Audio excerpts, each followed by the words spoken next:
So we are honored to have today a pioneer that has been in the ballroom scene for decades. And if anybody is able to break down the history, it's him.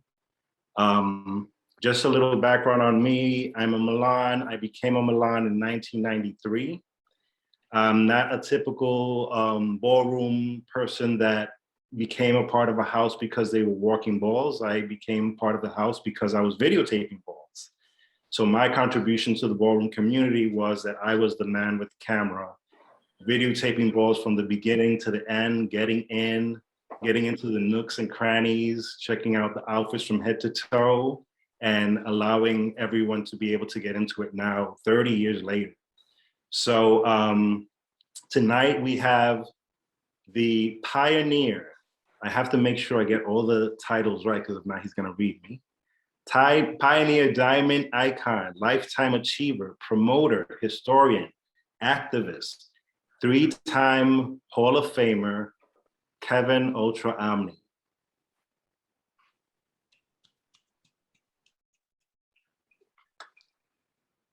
Kevin, unmute yourself. Hi, Kevin. Hello. Hey, how's everybody? I just feel so good. It's like, you know, half my face is off and half my face is on. I'm sure my production, you know, ALG production will fix that, because you got my right side. Thank goodness my best side is showing. They can see all. But you can see all of me? Yes, yes, yes. Oh, and you look like you know, I'm old school. Hi, everybody. Hello, how is everyone? It's good to see you. I'm gonna. So I just wanna share a little story. I met Kevin. He doesn't remember this, but I met him about 30 years ago, and I've known of him. I've known of his legacy. I would be at clubs, and he would be on the stage promoting shows and artists, and I was the person in the masses. So I always admire him as a star, the star that he is. And last week I had the honor of going to his house. I went to visit him. I wanted to, before we did this, I wanted to be able to actually have a face-to-face with him and connect with him on another level in order for us to do this today. So what was beautiful about it is that, you know, I brought food, I brought pernil, I brought Puerto Rican food, pernil, arroz con gandules, mofongo, and he was so happy to have all this Puerto Rican food, because he likes to eat just as much as I do. But one of the beauties of sharing with him last week was that he took me back to the 90s when I used to hang out with the Milans at Roger Milan's house, and we were watching balls and we were talking and kikiing with each other. He just took me back there 30 years ago. This is what I was doing, and it was great to be able to connect with him. And, you know, some people believe that when you're a part of a house, you're only socializing and family with the house that you're in. But, you know, he's a perfect example of somebody that it doesn't matter what house you're in, we're all family. We're all here for the same purpose, and it is to keep each other, you know, happy and united. So thank you, Kevin. Thank you for welcoming me to your house. Thank you for being here tonight. It's a true honor. Oh, thank you. You've made me feel really good. And I'd like to say thank you for inviting me, you and Leighton. And you got people out there, maybe have questions. I'm going to let you lead the show. Okay. Maybe I'll just introduce myself and give them a small bio or small resume, if that's possible. Sure, go ahead. Okay, firstly, everybody, I just want to share something with you. Last night I had, a bout with depression. And the reason why is because a friend of mine's passed away. I don't know what it was from or what have you, but he's someone that I've been friends with for 41 years. And he's a pioneer of the ballroom. He walked body, he walked masculine face, and he walked realness. And I met him back in 1981. I know some of you may not have been even born then, But having a friend for 41 years, and recently I lost another friend that I had for 40 years in my life, and another one that was 38 years in my life. Now, I come from the pioneering era, which means it's when the house structured balls started. Can we go there, Felix? Yes, yes, go there. Okay. You had balls in the 18th century with Queen Marie Antoinette. You had balls in Rome. You had balls in the 20s and the 40s in Harlem. Basically was like the Cotton Club and straight affairs. You had the drag balls of the 50s and 60s. And then came the house structured balls, which started in 1972. And the first house was the House of LaBeija. So we're talking about when the house structured balls started, it was the house of. So we wanted it clear that they had balls in the 18th century, they had balls in the 20s and 40s, the drag balls of the 50s and 60s. The ball scene as we know it now, it's called the house structured balls, which started in 1972, which is called the white era. Yesterday, the passing of my friend, the last time I saw him was in 2019 at the Pioneer Ball. I had no clue as to anything wrong. It just feels like another limb from the tree is cut off. And, when Felix came to my house, we watched the very first videotape of a ball. The very first videotape was called TV Transvestite. And it was in August 1982. And it was given by Dorian Corey and Pepper LaBeija. So that's the first ball that was ever videotaped. My friend Which, Makuta, his name which was we're Makuta Versace Chanel, who passed away yesterday, was on that tape, Walking Body. He went by the name of Chris Chanel back then. It's hard. It's really hard to just keep losing people and losing people. When I came out, life, was one thing in New York City. It was lights, camera, and action. You went to the clubs, you went to the balls, you just lived life and enjoyed life. Everything was just so simple. In New York City, car fare was 35 cents. Okay. It's now what is it, $2.75? Yeah, but we paid 35-cent car fare. You could go to breakfast and have 2 eggs and sausage or bacon and toast and French fries and coffee for 90 cents. right. When you went to a club, you paid, like Better Days, our famous clubs, you paid $5 on a Friday or a Saturday night, and you got 2 drinks for free. So with that being said, I'm trying to give you the background of the 70s. And, when Felix watched this TV transvestite with me, I was telling him out of the 300 people that were in this video, there's only like about maybe 20 of us left. Last night, losing my friend only made me feel it even more because the white era is basically vanishing. I pray that I make it this year in October, 64 years old. I think I look pretty good for 64. You But do, you do. I'm hanging in there and I'm holding on and I pray to our Heavenly Father that I do make it. So let's But do this. Let's do this. Kevin, let's do this. Let's have a moment of silence from Akuda Chanel. Okay, let's honor him and everybody that we know from that white era that is no longer with us. So everyone, please, let's just take a moment of silence for Akuda. Try and keep your responses under 3 minutes because you want them to be able to interact. I don't know how long this is.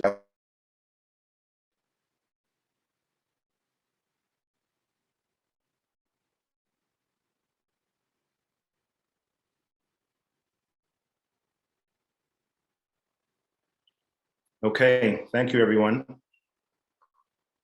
All right. Kevin, unmute yourself.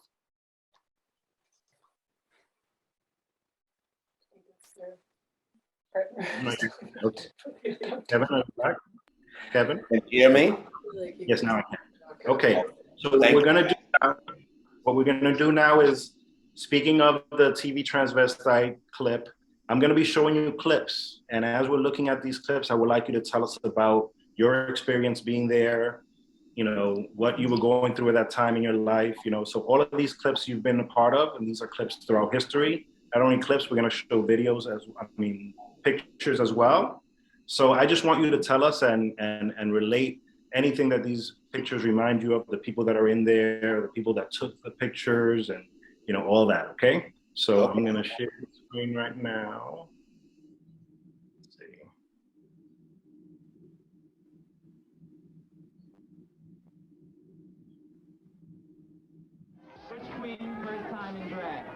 Oh my God. Tell us about this. Well, you know, when you just first started it, person Makuta was the one right there in the red. This was, oh, you know you ain't right. Okay, this is Butch Queen first time in drag.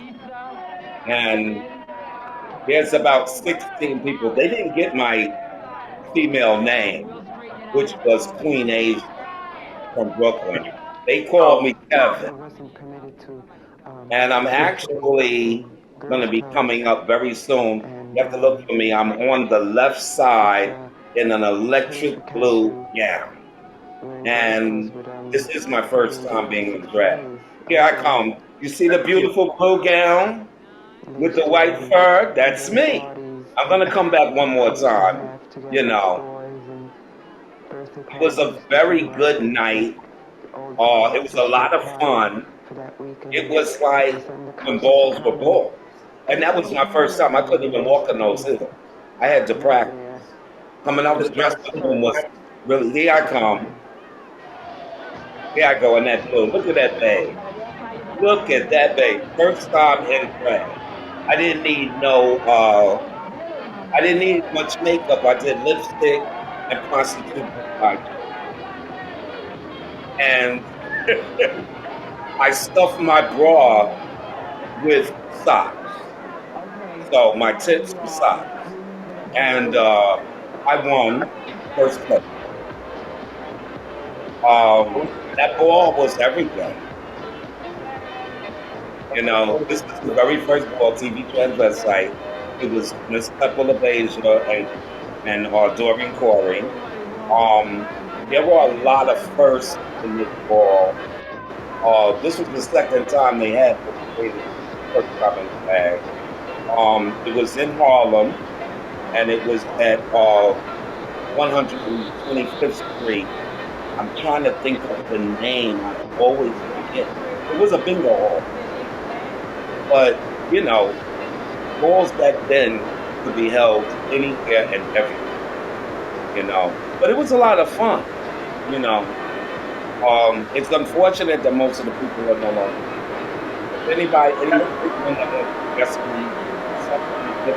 That's my friend William Dupree. And he used to do these, oh my God.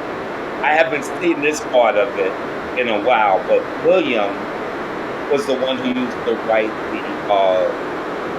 the scandal sheet. Before each ball, we had a scandal sheet. And on the scandal sheet would be someone reading someone or calling them out for an upcoming category or upcoming ball. And William was the secret one who was behind it all. And nobody knew. I knew, because we were best friends. A lot of people, I can't really tell because it's not clear on the face, you know, and I didn't know everybody. I knew most of the people, but not everybody.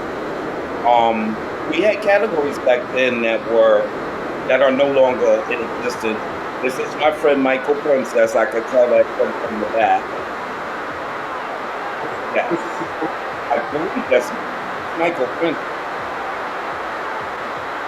Both him and William are no longer with us. No, I don't think that's Michael Princess. I think Michael Princess had a wife.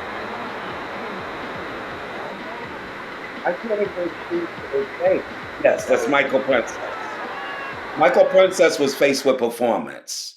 Matter of fact, this Brian Omni is an artist, and he did many of magazines. We had a series of magazines called Legends Magazine, which was out of Chicago. And they asked Brian to do the pictures. Miss Reed, up on top left, was the only femme queen in ballroom that has won face as a man and face as a woman. Nobody else, dead or alive, has ever achieved that. But Can you hear Tennille, me? huh? Can you hear me? You can hear me, right?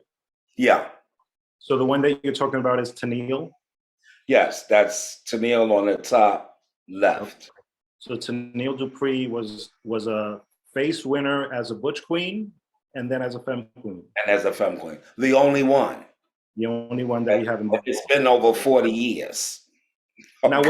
when you were watching, I just have a technical question. When you were watching the video, could you hear the audio? Yeah, You could hear the audio. Can you hear me? yeah, of Okay. course. If I couldn't Okay. hear you, I would say something. But Because I was that's Michael. asking That's if you could hear me. I was asking you on the video if that was the first time they had faced with performance, or if that was something that was going on for a while. Well, you know what it is? It's not that it was the first time with faced with performance. When Michael Princess started walking, him and Michael Dupree would give you a show because they could Vogue and they had face. So when they started carrying on with face with performance, every time Michael walked, he performed. Michael Princess commanded the floor, and Michael Dupree gave him a run for his money. And but the battle was severe, you know, but it was entertaining, it was uplifting, and you loved it.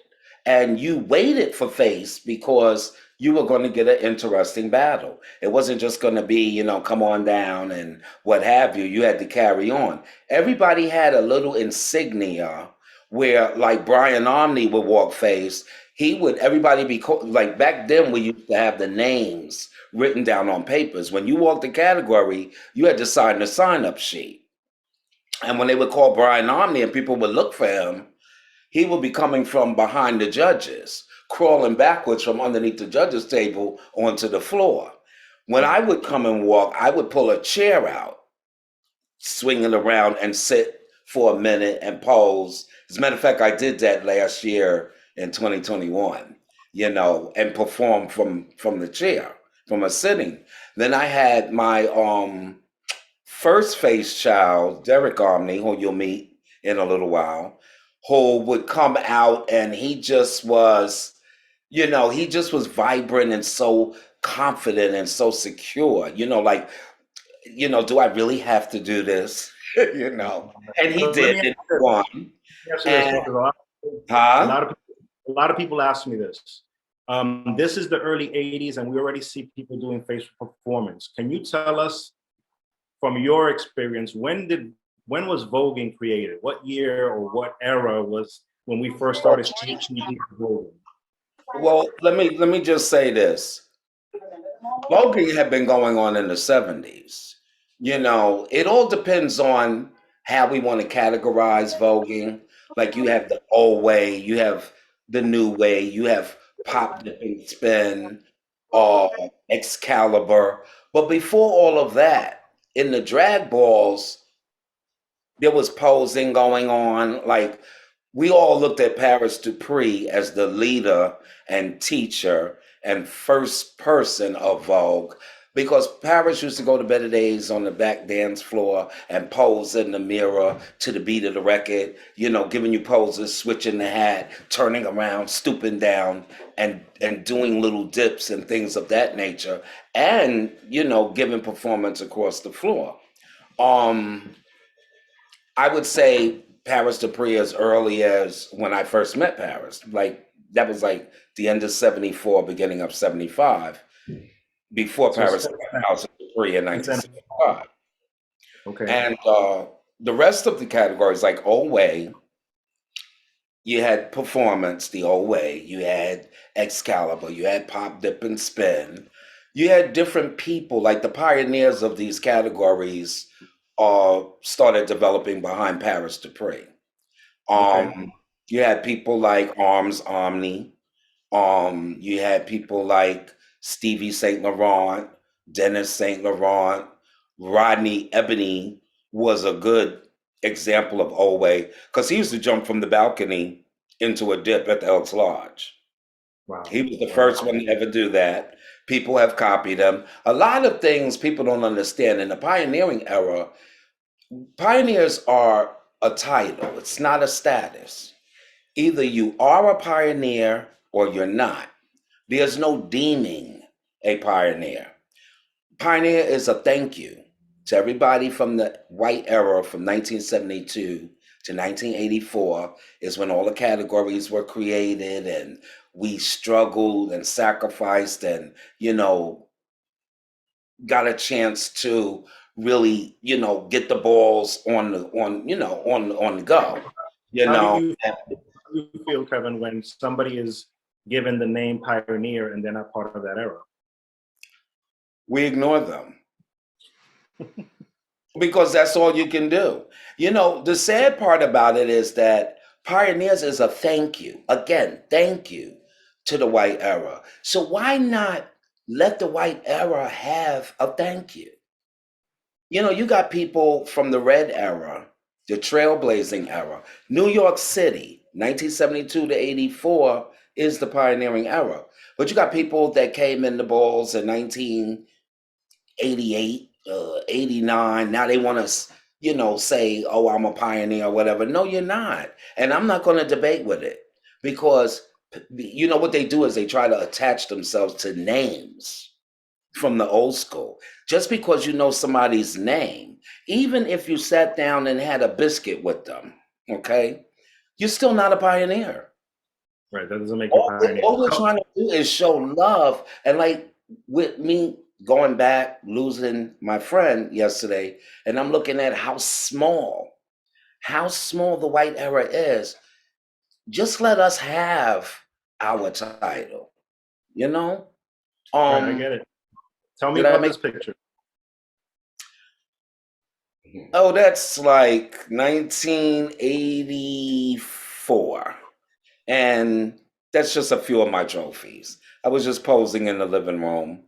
So a few of the trophies, that's after the beginning trophies from 82 to 84. I see these are the 84 trophies. Yeah, they're the 84 trophies. Do you The remember that 82 night? trophies are not even there. Huh? Do you remember that night?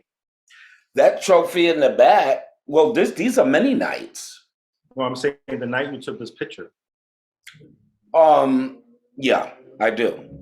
Where were And you off to? Or were you that coming back? trophy right there in the back was my executive, and I got an exact duplicate that I won for Face, and it was at R. Chanel's ball in 1984, August. What were your categories? Wow, my categories were sinister eyes, where you had to have that look, with your eyes looking like you were sinister, like fierce, like you could read somebody with your eyes. Can you see my eyes? Yes, I can. Go ahead. Oh, you want to? Okay.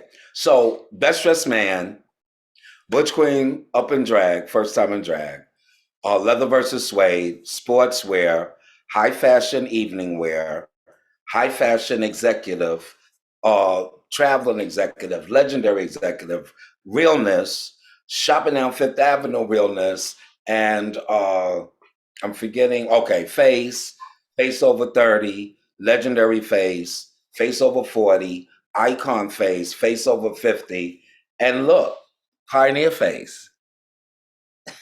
So how many trophies have you won altogether?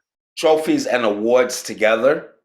And this goes outside of the balls too. I include my little bowling trophies, my hustle dance trophies, collegiate trophies, working for community services, from the National Action Network with Al Sharpton to GMAD, Gay Men of African Descent, to GMHC, over 300, and I had the number correct last summer. I would say 327.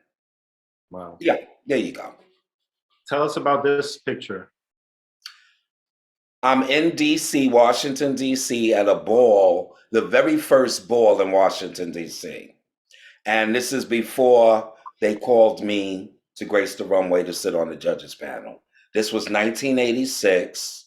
Again, it was the very first ball in Washington, and it was given by, oh my God, I'm having a brain freeze. It'll come back to me. And I see the finger waves. Well, we didn't That's- call those finger waves. See, the females were the finger waves. These were pencil waves. See, Oh, nice.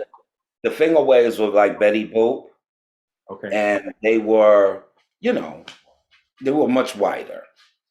Okay. Yeah. These are nice. Thank you. But that was a hairstyle that had to be kept up. I used to have to wear a silk scarf and all of that, and I wasn't keeping having that. Tell us about this. This is Terrell Ebony. He's no longer with us, and that's Brian Ebony in the back. They battle at another time. This is Face Over Third.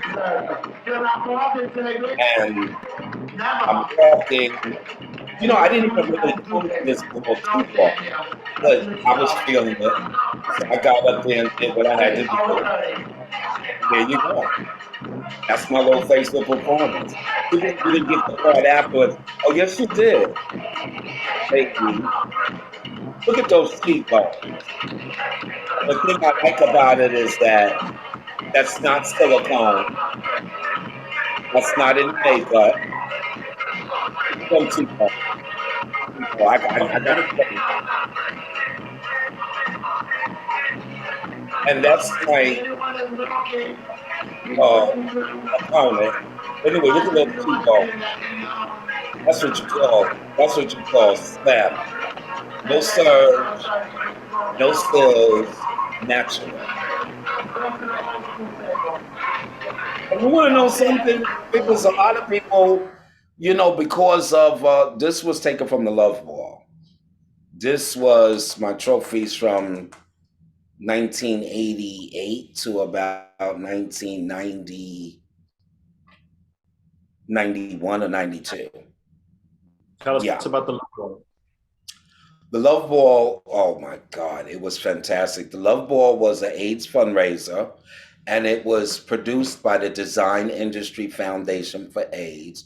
It was called DIFA. We had two. We had the first AIDS fundraiser in New York City in 1989. Matter of fact, it was my sister's birthday, May 10th, 1989. And the second one was 1991. You're so good with dates. Well, yeah, because the month before this was my ball. April 15th, 1989 was the first ball that was ever, or the theme called Legends, Statements, and Stars. It's so much confusion about Legends, Statements, and Stars and LSS, but it's not really that difficult. I came up with the theme. I want to give credit. I did the first mini ball ever in Brooklyn. And I'm giving credit to my friend who passed away, Makuta, did the first mini ball in Harlem. So we both take credit for creating mini balls. Then I turned around and was involved with Legend, Statements, and Stars. Paris Dupree was Paris is Burning. Avis was Autumn and Winter. Pepper and Dorian was Harlem Fantasy. Richard Ebony was Scandal Part 1 and 2, and him and Larry. And then I decided to do the LSS, Legend, Statements, and Stars, Part 1, which I did all the way to Part 10, before I changed my ball theme to Lifetime Achievers, Icons, Legends, Statement Stars, and Status Ball. Part 1 I did to Part 5. This is my famous picture with Derek Omni over here in the upper right corner, and his sister Dana right beneath him, and Brian Omni, the artist, on the right, and Colin and Greg and Brucey. In this picture, there's so far only one person not with us, and that's Brucey. This picture was put in the daily newspaper. This was from the first fundraiser for AIDS that we did. By the way, that ball that was in April, Legend Statements of Stars Part 1, was the prelude to the fundraiser May 10th. And because of it, they had VH1, we had MTV come to the ball. We made the daily news, but we didn't make the daily news for differ. We made the daily news because we were at the Palladium the next year, which was another fundraiser for Spike Lee. You know, the House of Omni did very well. We made magazines. We've been in every major newspaper in New York City, the Daily News. We've been in the New York Times. I was in the New York Times 3 times. I was in the Village Voice 3 times. This is one of the many Omni picnics. We've had about 20 of them. Good food, water balloons, water guns. Just acting crazy. We even had people like KRS-One come through and stop at, and say hi. Everybody that's there? Can I mention everybody that's there? Can you name them? Okay, let me. Okay, I'm in front. In back of me on the left is Greg. In back of him is Troy. The child on the left over here, he passed away, and I forgot his name. His name, we call him Bella with the baseball cap. He passed away too. Where's my glasses? That's the problem. Ooh, you threw me off. See, now I had to put some glasses on. Okay, so this is Greg, that's Brian. This is Bolin Ho, who was my co-worker who sat at the door and collected my coins when I gave a ball. And she was able to tell the difference between a phony 20 and a counterfeit, yeah. And this one is Tanya Omni, and this young lady over here, I don't know. She looks like Tanya. I don't know who she is. Maybe Derek knows. That's Michael Haynes, Ebony. That's Muhammad Omni. Oh my God. There's Derek Omni right there. You want to make it bigger? I can't at this point because it's a video. Okay, so he did this side. I don't know who that is right there. Derek will probably know. Bring in Derek. Come on, Derek. Tell me again what year this was. Stay there. That's Brucey. Stay there. That's Brucey? Right here? No, that's Brucey. Who's behind Brucey? Oh, I don't know what that is. None of us know who he probably was somebody that came to eat our food. Okay. We always had throughout the years. Hello, how are you doing? I got Derek Omni here. He's been a member of the House of Omni for 41 years, and he's been in balls as long as me. Welcome. I only got maybe two years over him, but he's the first one today in 2022 member in the House. We lost Grandpa. Nobody came before Derek other than Sherelle and Grandpa and Grandma, whoever that was going to be, because Grandpa got tired of this one and that one. So you never knew who was the grandmother of the house. But then Derek came. Yeah, Derek. We had Dr. Blood. I brought him. Know this, Kevin, but we're related also, right? Because we Milan descend from the Omnis. Okay, yeah. So why don't I just talk about real quick? The Roger and Terry came to me and said, "Dad, we want to, be mother and father in the house of Milan," and I gave her my blessing. Devin Elite came from Omni. Danielle Everybody calls her Danielle Revlon, but Danielle Revlon came from Omni. She was Danielle Omni, then Danielle Princess, then Danielle Revlon. Who else? Anjanae. Oh, Anjanae was an Omni before she became a Mugler. Then she became a Milan. No, she became a Milan and a Mugler and then went back to Milan or whatever. So Anjanae. And I usually don't say like their names like that. I'll just say the house was born out of Omni. Because sometimes you get these people, okay, that, you know, oh, you waited till I got famous and you want to claim me. And I laugh at that because I got over 300 trophies. I've given over 44 events. Why do I want to claim you for importance?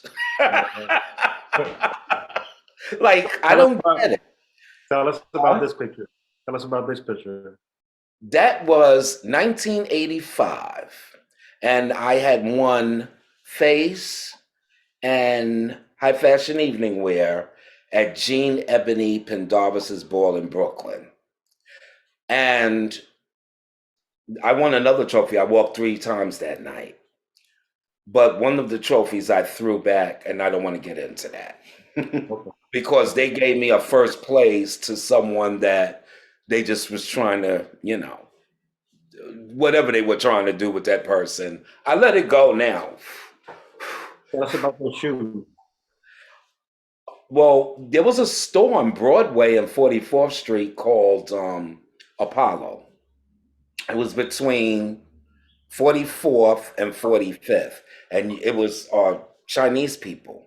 And you could go there and get an outfit made. So I had them make the jacket, the pants, put the sequins on the side, and make the slip-ons. They were just slip-ons. And I was wearing a black patent leather Bally shoe when I won the trophies. Wait, okay, thank you, baby. Oh, he playing dirt going on. Let's about this one. My friends, this was the night that we were in battle. We gave them a battle, but we weren't walking. It was me, Michael Princess, and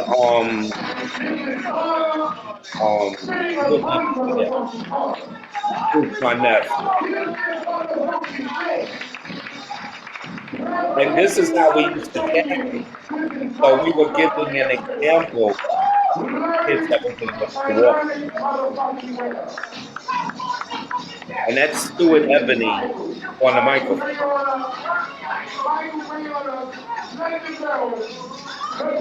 And that on the side. I think that's, I'm not sure. This was 1993. And we were at this club in Maple Street area. I forgot the name of it. They were doing like, you know, balls there. But they were also doing like regular parties. They used to have this party group called The Emotion. And guys from The Emotion, Count Marie. You ever heard of Count Marie? In Brooklyn? He was The Emotion. He gave the party. But that night we was having fun. I believe that's really see, they don't call my name. You heard it?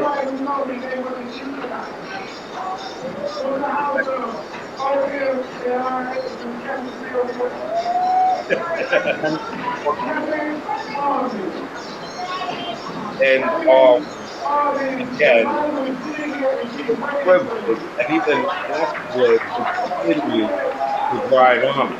I don't know if was came from old the Muhammad war. Oh, Derek has never seen this. He's giving everybody a treat.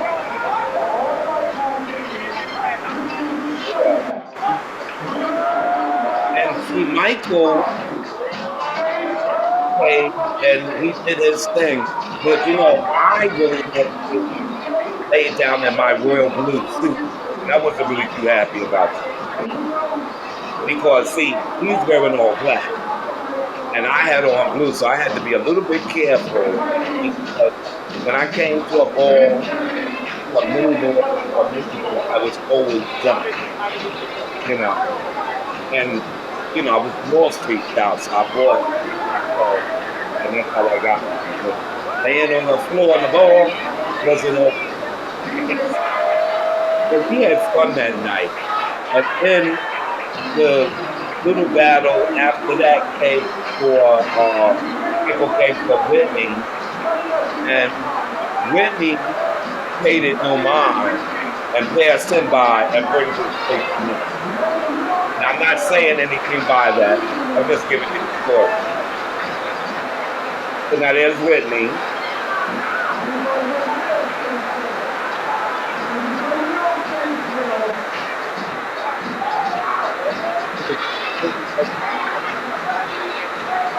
Whitney pays him no mind and brings it to me. But you know what? He could have told you, he gave you everything. He performed for you. You know, that didn't need to be legendary icon. You didn't even need to be called a pioneer. All you had to do was hit the floor, and if the kids went up, you got the feeling of the importance. And like I explained to people, back in the beginning, when they had an example, the House of Ebony, 1982, September, the category was, 83, September was called Ebony Scandal Part 2. They had the category Best Dressed Man, which was a category for heterosexuals. And what they were looking for was a Kevin Omni look. So I felt privileged that my name was an example to what they wanted. The same thing happened with RR back in 84 when she did executive. It was, this is the category we wanted to see, Kevin Omni versus William Dupree. So when your name made the flyer, and then I was on several for Face, that's all you needed. You know, when Eric Dupree hit the floor, the kids went up. When Avis hit the floor, the kids went up.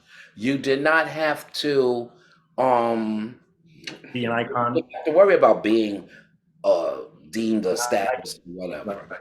This picture, hold on, because I'm getting ready to knock my cousin LG, okay?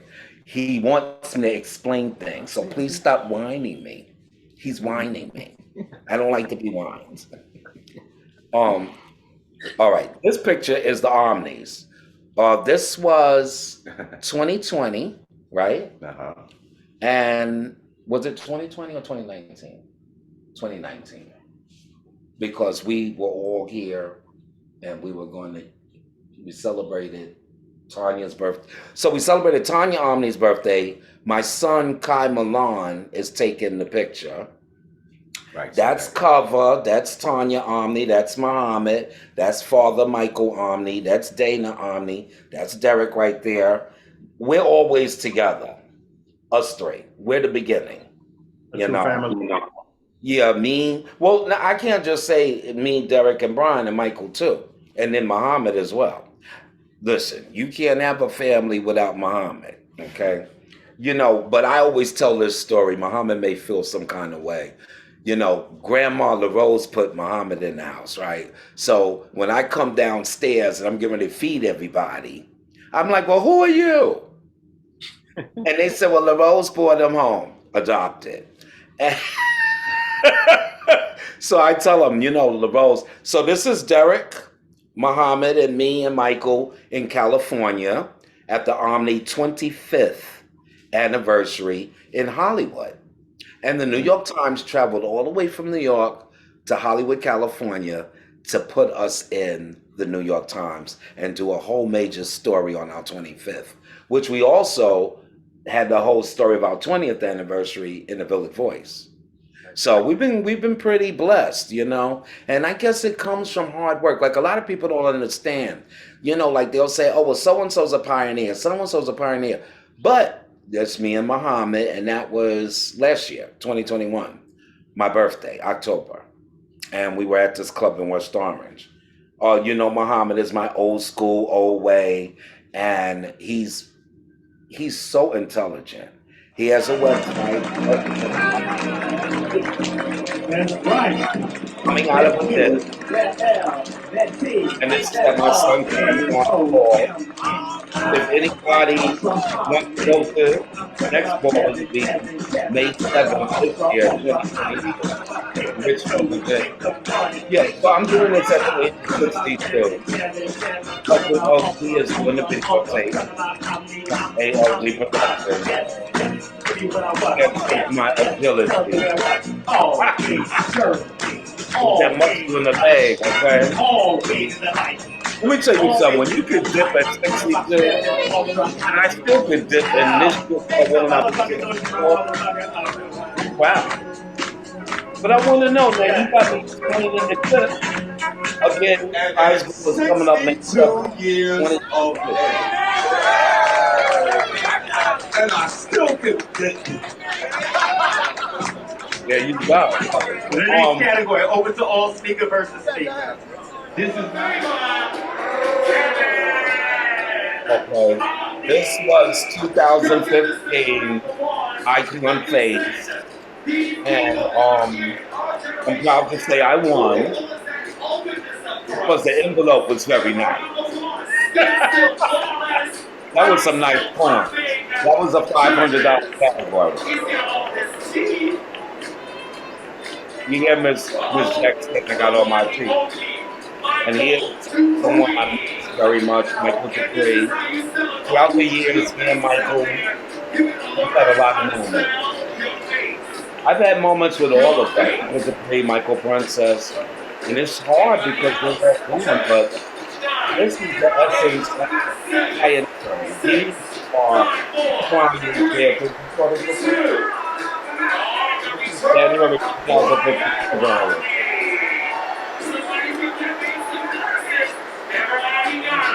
The Brian in 2015.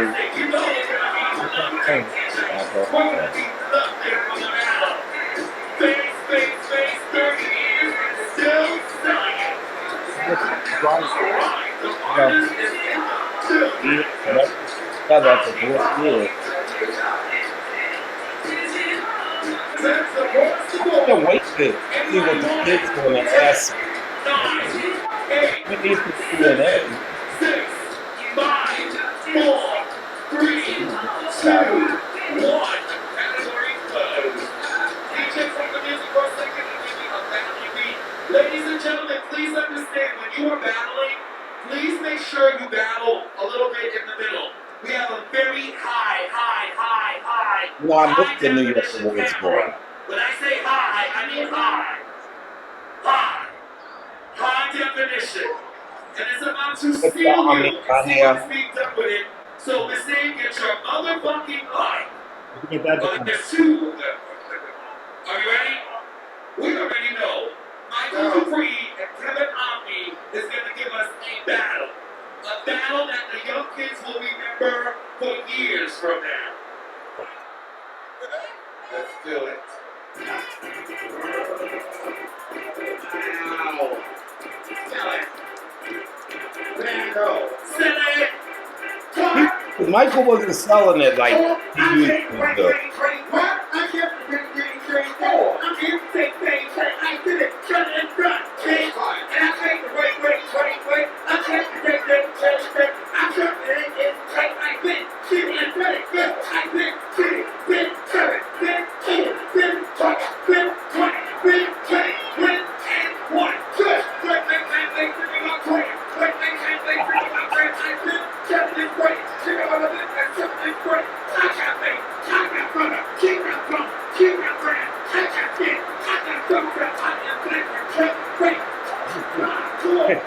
Derek missed it. I'm not just taking that one day.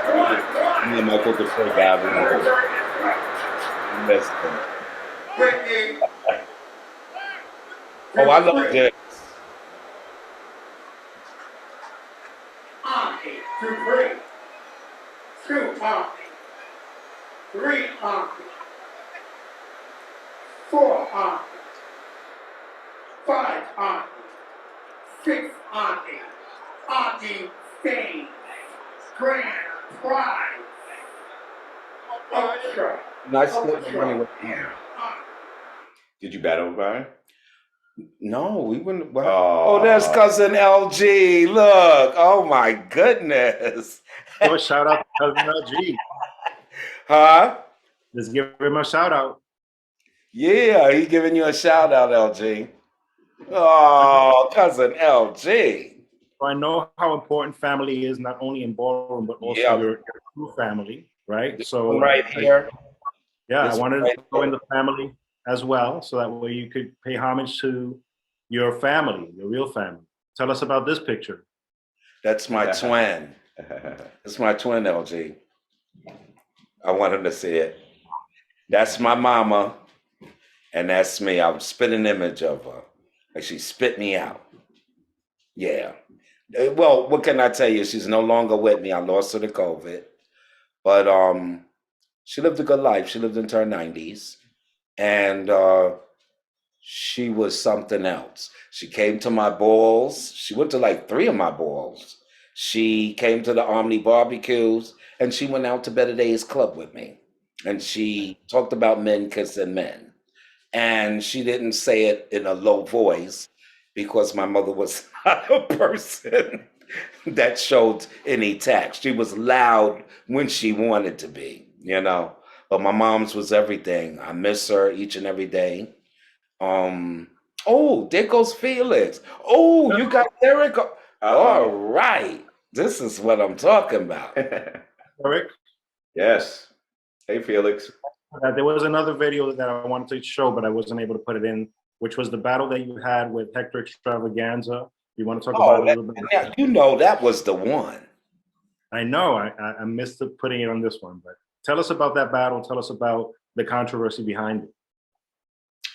Well, it wasn't really, you know something, Hector's no longer with us, and I'm going to honor his memory for him being a sweetheart towards me. He always, you know, treated me in the greatest way. He just was like one of those people, like, you know, like you see in the movies, get away from me, you're bothering me, you know, one of those. So it wasn't a negative or vicious thing. Hector always just like wanted my attention.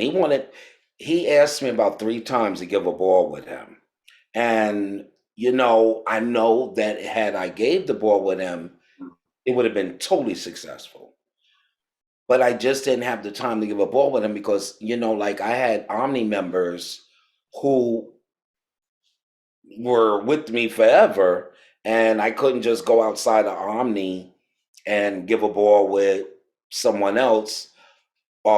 Even I gave the last status ball with Michael Haynes, Ebony, who's cousin Mike to me. But Michael also was Omni as well. You know what I'm saying? And you know, I gave the status ball with Wolfgang and him. Me and Derek has given balls together. Me and Brian Omni have given balls. Me and Michael Wooten, Omni the father, has given balls together. But Hector, you know, I think Hector was a sweetheart. He was. And when he moved from Brooklyn to the Bronx, he would call me often. And he said, I know I'm getting on your nerves. You know, and I said, Hector, for as long as you stay on the phone, why don't you just come out for a visit?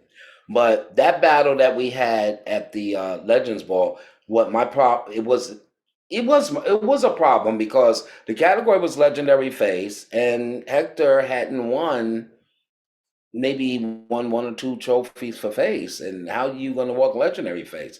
That to me is not fair for those who have been walking and walking and battling and battling. You just come up and, you know. I'm gonna pull up the video. You got it. Yes, that's the second Legends Ball in New York City, 1997. Oh man.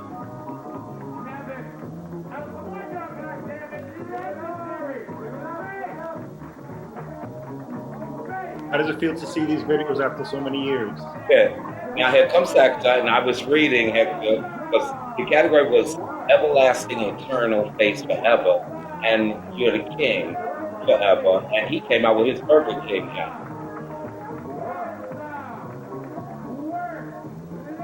So they made me battle like. I've never seen Hector. Okay. Look.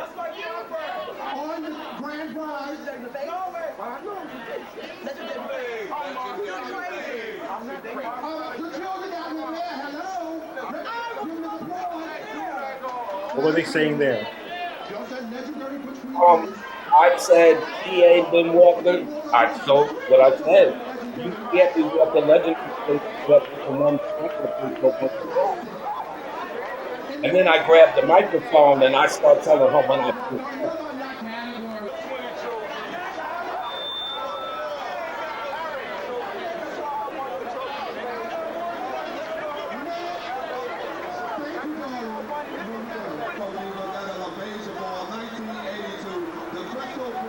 What was he saying? The crystal ballroom. I was saying, giving her when I won faith.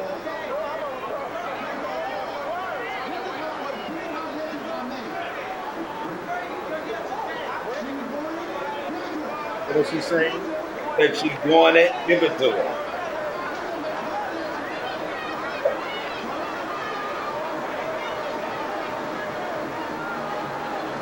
That's the call.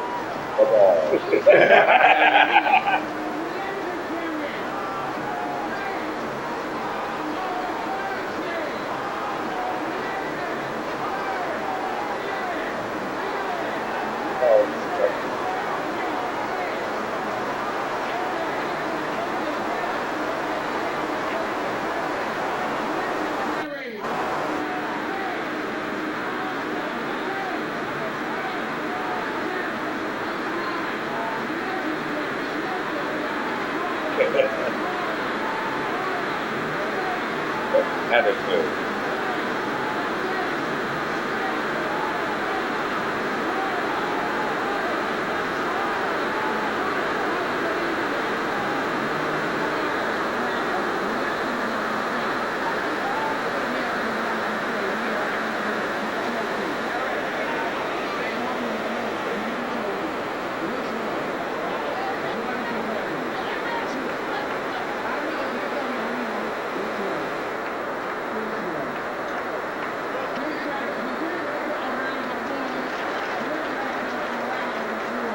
But see, that part is when I first started around, I said, bye, girl.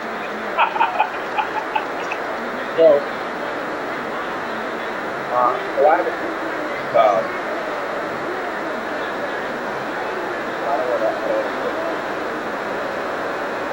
is there anything you want to ask me other than that?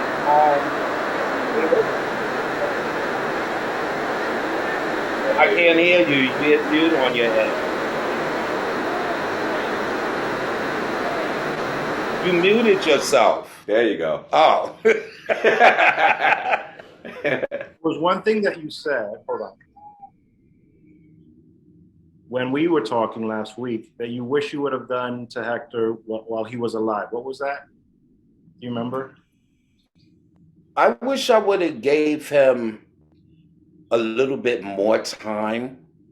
And I wish I would have, like towards the end, we were talking a lot.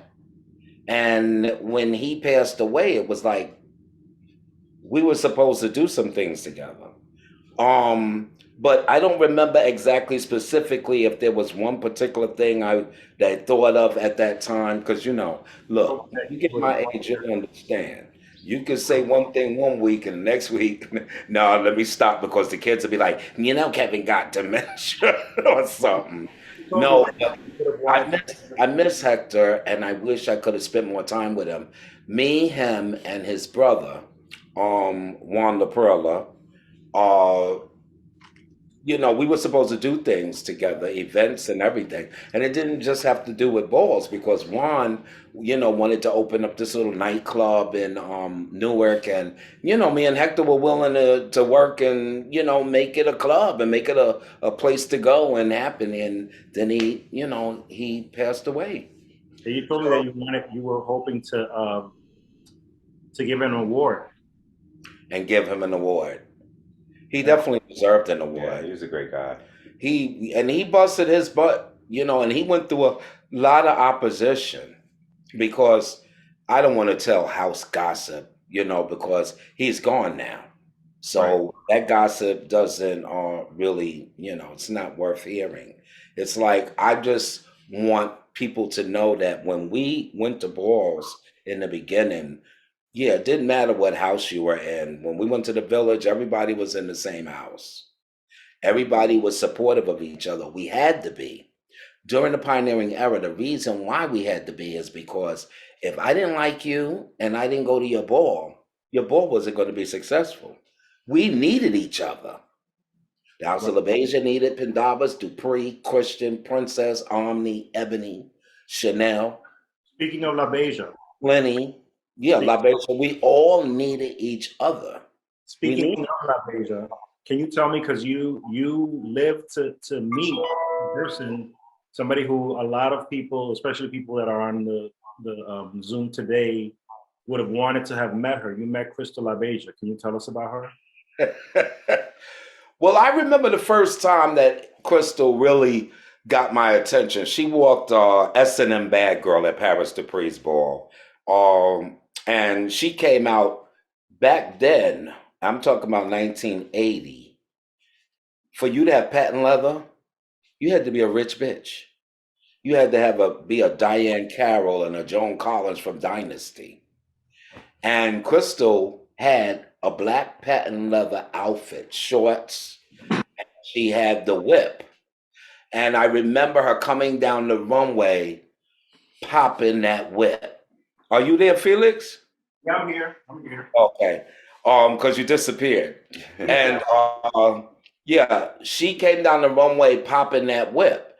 And she commanded the category. She commanded everything. Like, a lot of people don't seem to understand this. Lottie was the one who founded the House of LaBeija, okay?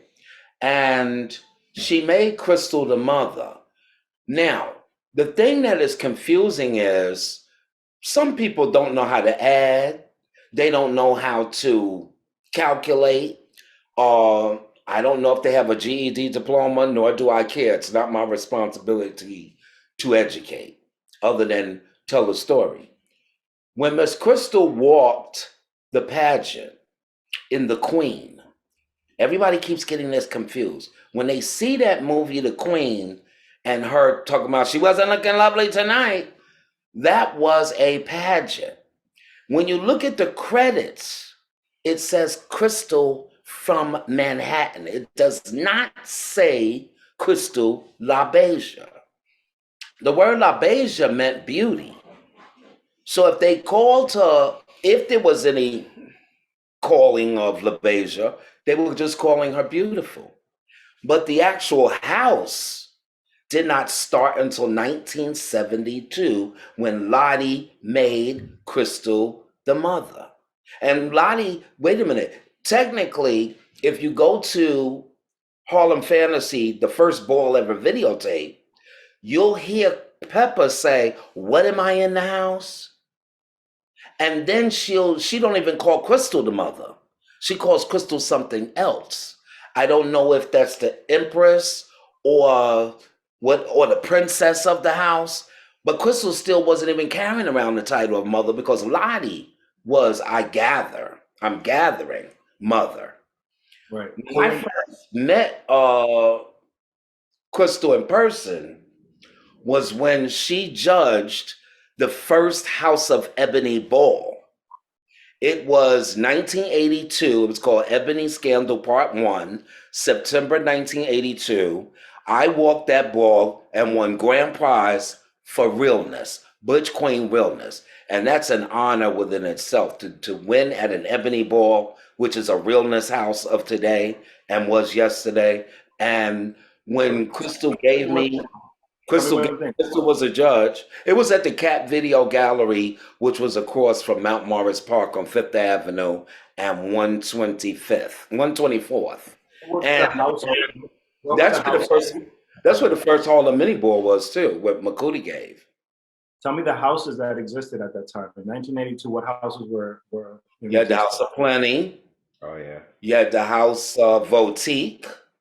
You had the House of Chanel, Pendarvis, Princess, Christian, You had the house of LaBeija. You had the house of, you had other houses that came in and left. But in you're talking about when that ball was in 82, you had the house of, well, we said Ebony. Wasn't there a house also of Banji? No, House of Banji didn't stay long. They were in 1978 going into 79 and became Ebony. Okay. So the House of Banji was Larry. And then he just turned it into Ebony with Richard. But they didn't walk balls. You know what I'm saying?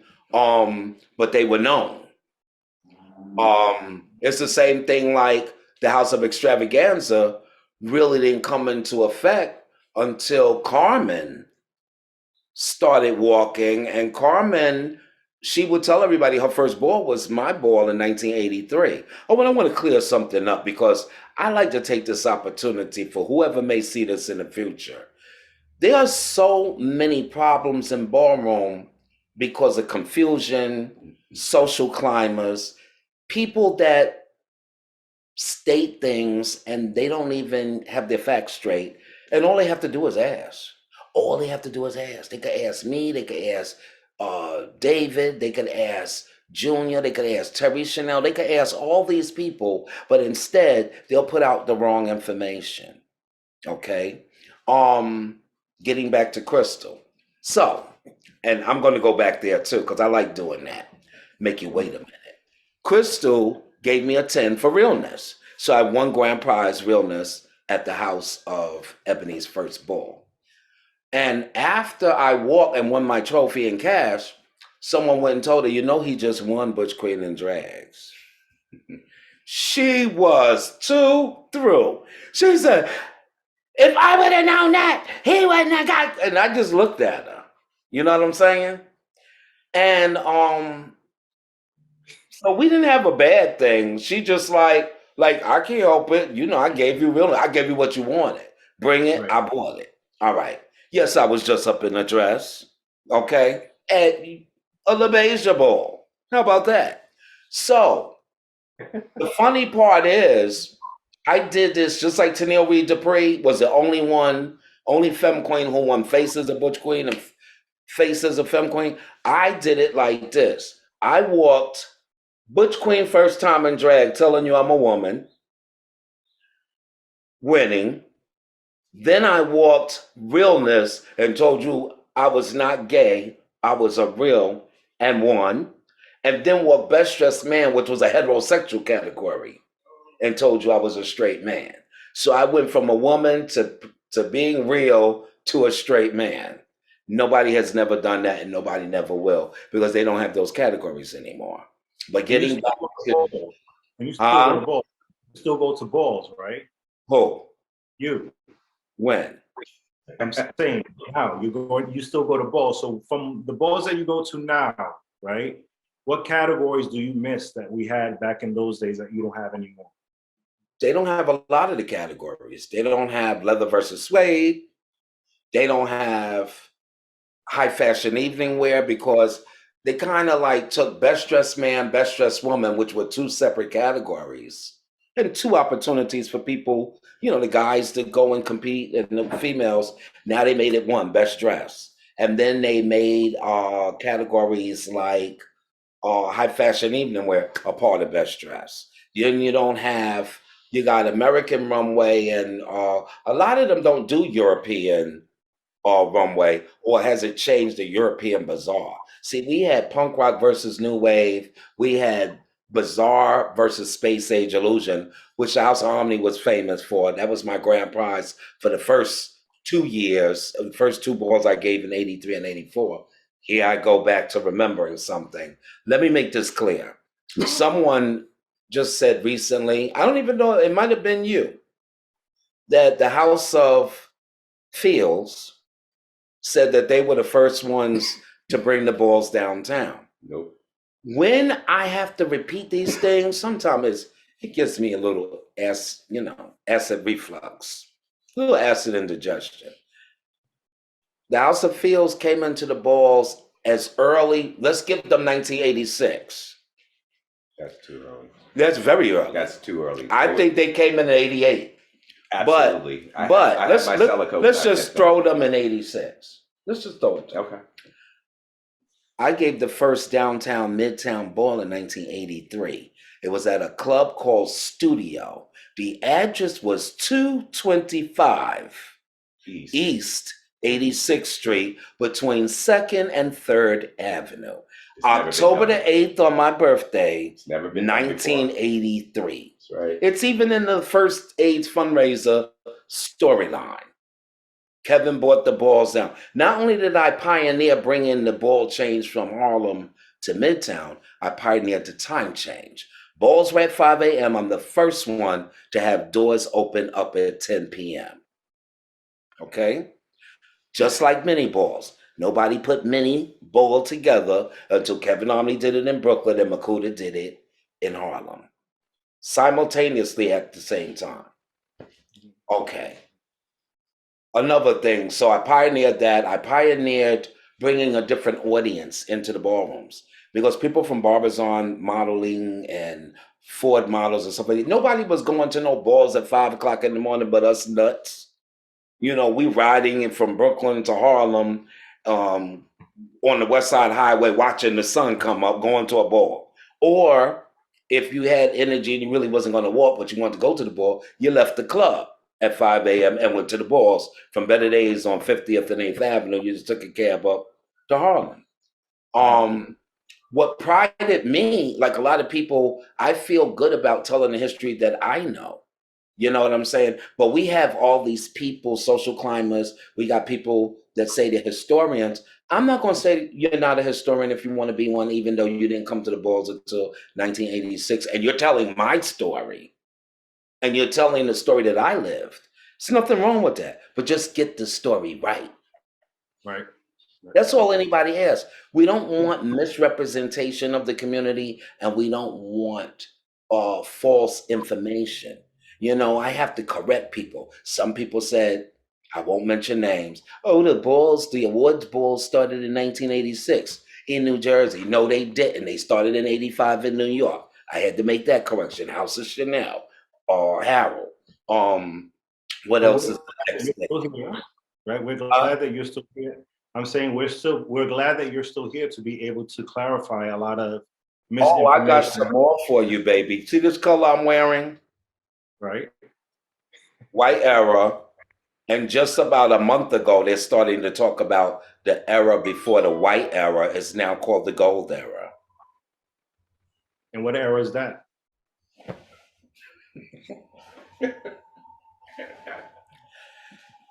And the person that I'm talking about that gave the misinformation about the awards ball is now saying there's a gold era. So I wore gold and white. I hear you. Listen, I'm going to tell you something. They make stuff up as it goes. If you don't know the right people to ask, you'll listen to anything. And then you got people titling people pioneers. Like, yeah. You know, I'm going to talk about it. I was supposed to do a Zoom prior to this one, and I refused because of the misrepresentation. I'm not going to sit up there and be on a flyer and you got somebody you're calling a pioneer or historian when they're not. And again, I'm not saying I don't think you are or not a historian, but if you have the wrong information and you're giving out the wrong information, then you're no historian as far as I'm concerned. And you can't tell me what I lived and what I've seen.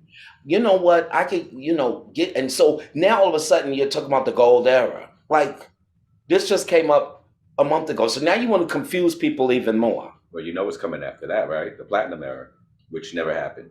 But wait a minute, I'm going to seal it right now. Hold on, because I'm academically inclined.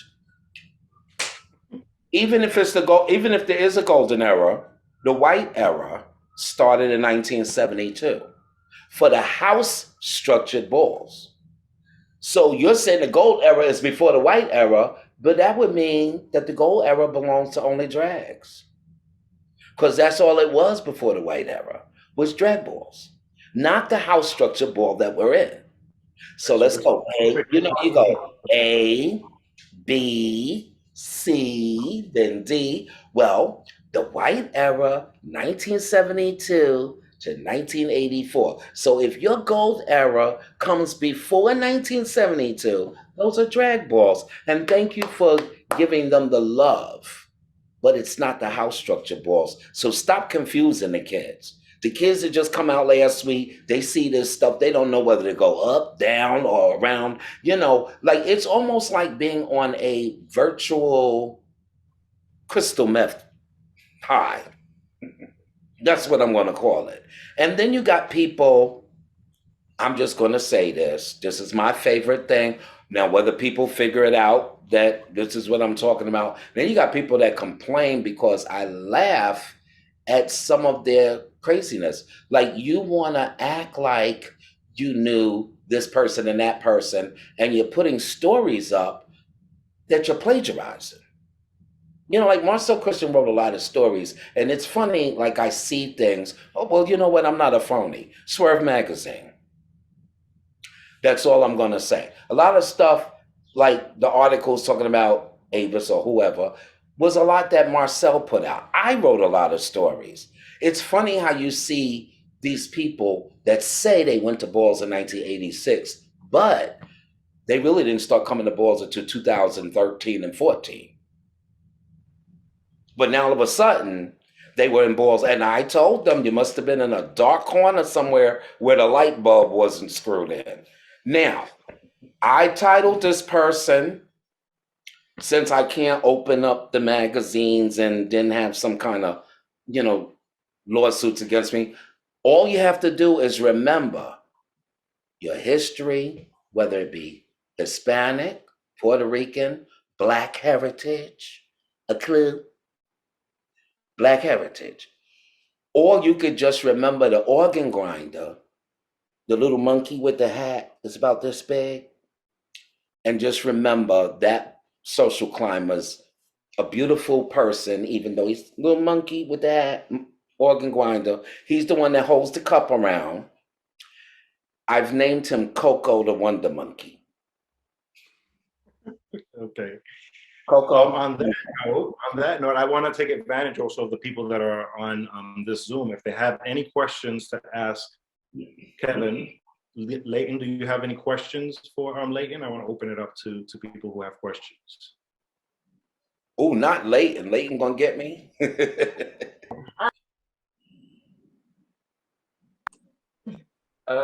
Yeah, I do, and so does Teo. Do you want to go first? Yes, please. Well, to start off, Kevin, thank you so much again for tonight. It was just really lovely just listening to even more of your stories. And I do have a question for you. What would you say was your most defining moment in your ballroom journey, and why? Great question. Wow. That's a really good question. I'm going to make it simple. I was on a radio show. Matter of fact, I'm one of the first to do ballroom radio, which was called the Ian Show. And afterwards, many other shows followed. And I was in Philadelphia, Pennsylvania. Went to Penn State University because I'm the assistant director / producer of the documentary, How Do I Look? And by the way, please, y'all get a hold of How Do I Look? Because it's a better quality film. And no, I'm not saying Jenny Livingston's film wasn't what it was, but we all know I'm not supposed to say that. But you'll love How Do I Look? You get in touch with me or Wolfgang Bush for a DVD. All right. So this particular night, since I had to go to Penn State to do a screening of How Do I Look, I wasn't going to be on the show. So me and, God bless his soul, Ross Infinity and Wolfgang, and I'm trying to think who else it was. It may or may not have been Luna. I think it was Luna. No. It was Benji Ninja. And we were in the hotel rooms, and so I decided to listen to the show that I'm usually on. And some girl came on there. She was transgender. She said, "Oh, is Kevin Omni on the show tonight? Is he on the show tonight?" And I'm like, wow, they're asking for me. So Kai, my son, Kai Milan says, oh, he's, in Pennsylvania, blah, blah, blah, doing a screening for How Do I Look at Penn State. And so I called in and I said, hey, what's going on? And I'm like, well, who's this young lady that wanted to talk to me? And she said, oh, I just wanted to tell you something. She says, I love you. And don't ever stop teaching because some of us are really listening. And that touched my heart. It really touched my heart. And, somebody also asked me, what would your legacy be? How many trophies you won? How many balls you gave? Because, and I'm not being shady because I'm proud of what I did. I worked hard. When I wanted to do something, I had to do overtime to get the extra money. I did it. 43 events and then 2 online events make it 45 events I've given. And, we're not talking about the fact that I don't owe nobody anything. We're not going to talk about those balls where there was a little bit of confusion towards the end. I'm going to talk about a legacy where, well, it won't be my trophies. It won't be my how many balls I gave. It'll be my burial fund. I decided that prior to my burial fund this year will make 10 years. And what happened was the same film we were talking about, TV Transvestite, 30 years later, they want to do an anniversary, Simone and McKelly, the directors. And they did it in Harlem, New York, and they had me host it because I was one of the people that was at the ball. And at the end of the night, they came and gave me and Wolfgang, my buddy Wolfgang Omni Bush, from How Do I Look, a check to start the Kevin Omni Burris Funeral Fund. So I think that because prior to that, I used to have to do parties and clubs. I'm also an icon in the New York City nightlife. I've hosted every major party. I brought out people from Little Kim to all the R&B singers at all the clubs. That's something. And I've even had for my 40th birthday, Lolita Holloway singing Love Sensation, putting my name in the song, dance with me on stage. I remember bringing out Rochelle Fleming for my 50th, and I went to walk away. After I said, put your hands together, she turned around and said, Kevin Omni, it's your birthday. It's not over. And I started crying, okay? My 60th, I walked into the Happiness Lounge in Brooklyn. I got about 9 cards, I believe, all with $60 in it, okay? This birthday that just passed last year, when I turned 63, after having celebrities, I've even had Melba Moore, okay? I've had Colonel Abrams, house people. I've, seen it all, but I used to do fundraisers like that night to raise money for people that didn't have insurance. So that was before the Kevin Omni Burris Funeral / Burial Fund. And you know what? So now that I have that, that's what I want to be remembered as. You know what? Kevin has always done something for everybody, regardless to how many trophies he won, how many balls he's given, not owing anybody a dime. And I got some beautiful people in my life. I got Derek Omni, the House Omni. I want y'all to talk to him and ask him some questions about his beginning and why he became one of my best friends. Now some people will say friends, some people will say best friends, but Kevin Omni has been shady, and I'm shady because my mother was shady. And my grandmother had 8 kids, okay? And grandma was a beautiful person, but all of her kids are shady, okay? If they like you, they like you. If they don't, you'd know it, okay? Because they pay you none. It's the point. Yeah, but that's what I'm saying. And I got people like him, and I got my cousin, we closer than close. He's doing the wind up thing, and I'm gonna take my something to throw it over there. But I just wanted to let you know that it's that girl telling me that keep on teaching, and it's that burial fund that because most of the kids don't have families or they don't have insurance. I can't begin to tell you, I lost over 600 of my friends to the AIDS epidemic. And now, since COVID, I don't even know if they died from COVID. I don't know what they died from, but it's been about 20 people, and my mother, and my aunt dying 3 months behind her, you know? How do you cope with all that? Oh, I'm glad you asked. So this is how, and mind you, I worked 20 years on Wall Street. Stress, anxiety, working with the New York Stock Exchange, VPs talking to you any kind of way. And I also was the token, this is ironic, the token Black. Everybody's Caucasian, and I'm the only Black. I think out of 20 years, I got 2 Colombians in the office, but I troubleshoot circuits for systems and stuff. Dealing with that, and the beginning, like 1985, I went out to my first venture in 1973. I went to this place called the Newcomers Manor on Fulton Street in Brooklyn. It was a cabaret style club. You come, you bring your liquor, you bring whatever, and you watch a show. Mostly it were drag shows. And those drag queens had to take those outfits off. They couldn't come outside like that or they'd be arrested. Okay. And I used to sit there, and then they'd come out and mess with couples and act like they were with the husband the night before and all type of stuff, and come over to me, and I'm like, oh, please don't spook me. Don't let nobody know that I'm gay. Please don't look at me, you know. Bury in the closet. I forgot where I was going. No, I didn't get spooked. But now, what was the question again? What was? How did it make you feel? How do you Oh. So by the time 1985 came, so I lived 12 years without AIDS being like, who the hell is that? You know what I'm saying? Mm-hmm. There were people that passed away in 82, 83, but they started really dying in 1985. Yeah. And now it's 19, and I got this fear and phobia. I'm on Wall Street. I'm wondering if something's going to happen to me. I'm losing people left and right. Nobody gave me a book on how to act or respond. Wear and tear. So I'm going to be honest. I went through I want to escape, and I did drugs. I was a functional addict, which does not make it better. I went to work every day because, you know, that was the only way I was going to be able to get high. I had a strong family.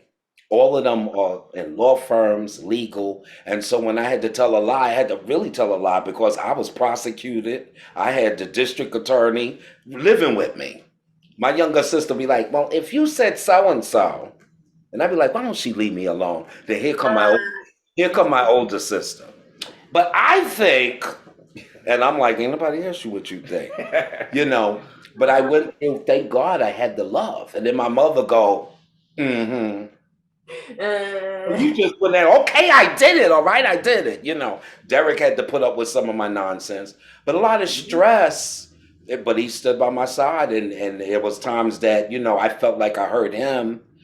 And, you know I did. You know, he used to sit there and worry about me like, you're the one I look up to. Pull yourself together. And I'm like, he made me sick too. You know. You know, but I never ever not produced. It never kept me from producing. Kevin always came through, period. No matter what. When we've had these amazing events, the Love Ball was huge. I mean, we were judged by Giorgio Armani, like it was top designers judging that category, and you know, the Love Ball, both of them. And this the artistic one. You know, we won. I have the trophy. But the trophy is how much? About over $3,500? It's a lot of money. It's over $3,500. The trophy itself. Yeah, it's but Kevin, you know, Kevin was going through his times, but whenever it counted, he was right there. But guess what? So Felix is probably saying, that's not what I asked you. So I'm going to come back and mess with him. So to talk about how I cope with all of that, I started going to therapy in 2000. And I just talked to my therapist this past Wednesday. So for 22 years, I've been in therapy. and I'm not ashamed. And people say, well, what does it do for you? I said, I could be worse. That's my answer. I could be worse because there was no rule on how to handle losing your friends from AIDS. There's no rule on how to handle losing your mother. I had my mother for 62 years. I miss her. And my mother was real as they come. I used to tell her, Ma, give me some money just to mess with her. This was 6 months before she died. She said, I ain't got no money. I said, yes, you do. And I go in her bra like this and say, you got money up here in your titties. Me and her had that type of relationship. We have another question. We have another question from Bazi. Hey, Bazi. Bazi, are you there? Your phone, you're muted. Want to unmute yourself? He was there. He was there. You just made him disappear. He says it's here. Bazi. Yeah, he's texting, but he's writing in the message. In the chat. Speak louder, sorry. So what was your question? His question was, why was the color of Pioneer white? We know after white we have red, then the blue era. Is there any more names after the blue era? Oh yeah, I mean the last era that I remember was when I did the Pioneer Ball in 2019, and that was the orange. I don't know the color that they made behind orange, but you know what? I gave the person who made the color system the benefit of the doubt, and I accepted the white era because this is the color scheme that they put together. I don't always want to be controversial. I'm only controversial because now you want to throw a gold in there. Look, you're doing too much. You know how when your grandmother see the grandkids and they be like, sit down, you're doing too much. That's what I want to tell him, Coco the Wonder Monkey, and the child that just recently threw shade by telling me that they heard about everybody else's side to the Pioneer thing, and then wanted me to be the part of a Zoom to make her look good. Mm-hmm. And my thing is, and I did see something come up with her having done an interview, but you know what? My thing is, I don't care. You know, I'm just real. You do an interview, you did the Zoom. I took myself out of it because I didn't want to misrepresent the community and you giving titles away like you're entitled to do so when you came out in the 90s. And then you do this other interview looking like you just took a hit of cocaine. You know, like, pull yourself together, you know?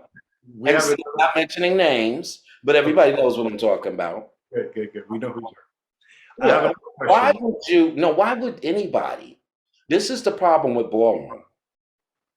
Everybody wants to change the stories. Everybody wants to be more than they are. And there's nothing wrong with being where you are and what you've accomplished. I've had people go behind me and do a live to talk about, oh, and I'm a pioneer because this one said so, and this one, that person was wrong. They made a mistake. That's not what the title meant. It means thank you to just the people that went through the struggles. Can we just have that? Why do you need to feel like, because everybody's an icon now, you want to step up and attach yourself to a title that you're not deserving? And it doesn't matter who you know, because you know me. And believe it or not, I'll give R.R. Chanel the credit for starting the icon status. But when it came to Pioneer, I had already received an award for being a pioneer. And that was as early as the 90s, okay? I didn't start using the title until, I don't even know when did I start using the title of pioneer, like 2012 or 13? But it was way before that person deemed you. Right. You know? So it's like, if I was one of those cartoons, you know the cartoon, they go, mine. That's what I want to say. It's mine. Get your own. Go somewhere. We have another question. The Wonder Monkey. We have another question here from a Karen Chang. She wants to know, how do you feel about the music that you hear at ballroom now, today? You know something? I'm going to say something. And I told somebody this and I asked them what they would think. I started off this Zoom with the balls from the 18th century, right? Went all the way to Harlem, the 20s and 40s, to the drag balls of the 50s and 60s, then to the now balls, the house structured balls from 1972 to present day. I want to stop. I want y'all to think about this. This is just an idea because, you know, they'll be like, oh, Kevin is talking blah, blah, blah, blah. No. The balls right now, if I was to say the house structure balls have ran its gamut, they have ran the longest out of the 18th century balls, the Roman balls, the 20s and 40s, and even the drag balls. It's time for a new ball system. And the reason why I say that is because you don't have hardly half the categories that we created anymore. And I'm gonna keep it real, like the labels category. See, because the children can't write illegal checks anymore. We're not talking about the ones that could afford certain designer outfits, but let's be for real. There's a lot of kids that used to do stunts, this, that, and other, and they know that if they go out there with a checkbook, especially a pioneer would never be caught writing an illegal check. Never. In their past. Okay. So Music. now I'm gonna say that now they're doing this thing open to all.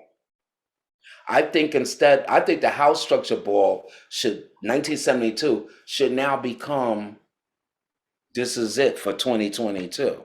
And a new system should start. Because the system that's out there now, getting back to her question, the music, they're doing everything their way. I have no, nothing bad to say about it. I get tired of when I walk into a ball, and I don't go to balls that much. I'm going to the one May 7th in Richmond, Virginia. Y'all make sure y'all come out if you can. Kai Milan and Michael Haynes Ebony, the Royalty Ball, the Truth Ball.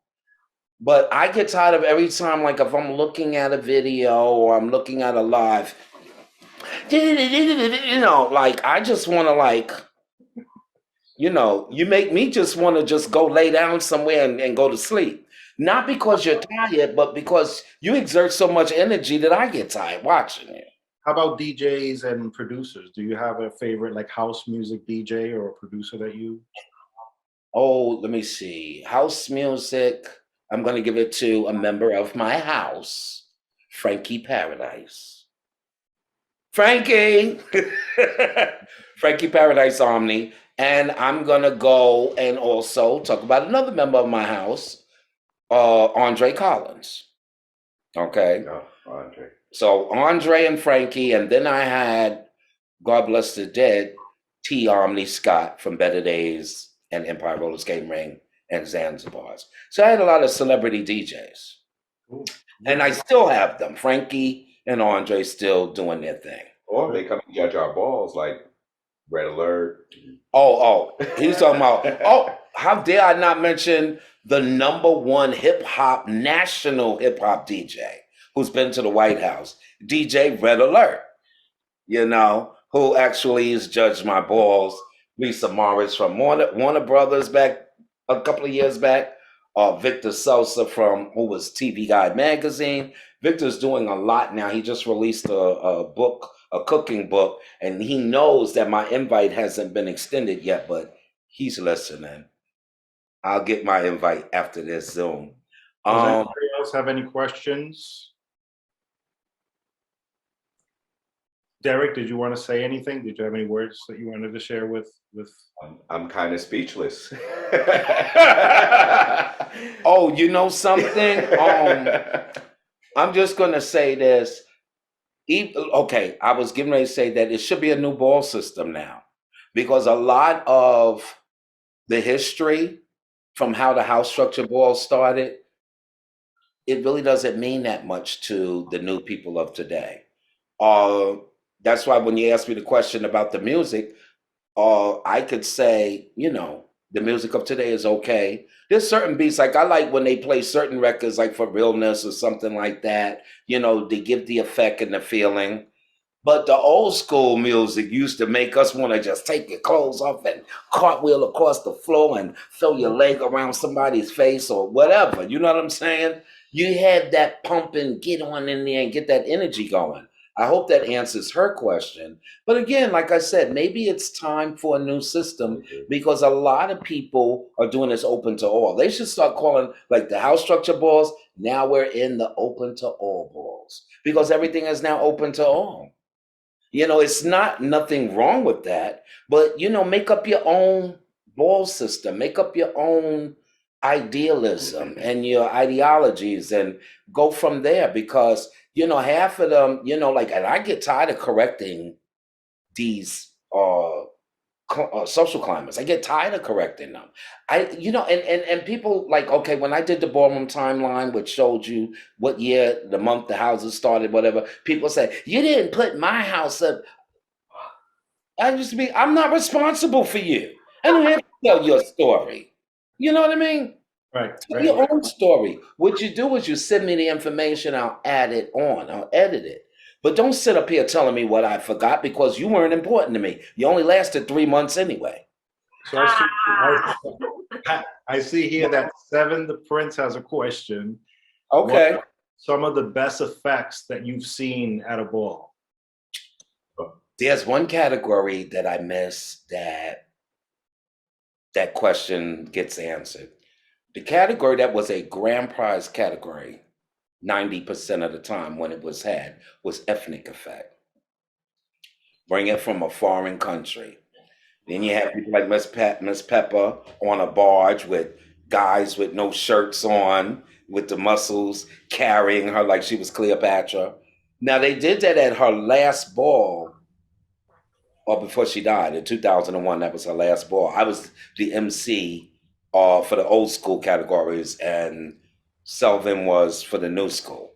But I'm saying those categories when Avis will come out with African stuff and back pieces, and Miss Dorian. There's to say, Kevin, Miss Dorian looked like she bought everything but the kitchen sink. I said, I saw the knobs and the water. She bought that too.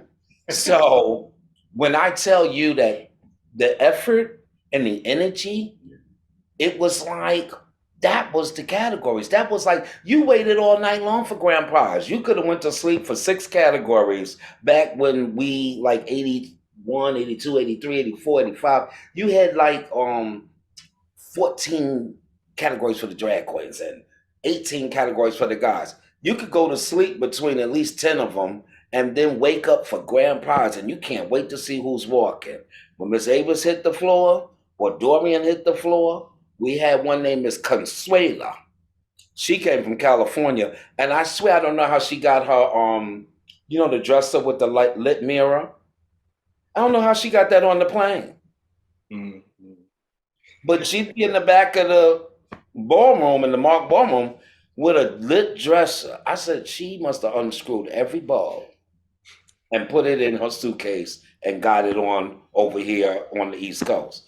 Then you had people like La Duchess Wong. You had Chipper Corey. Chipper Corey gave you African, this, that, and other. The ethnic effect category was like amazing.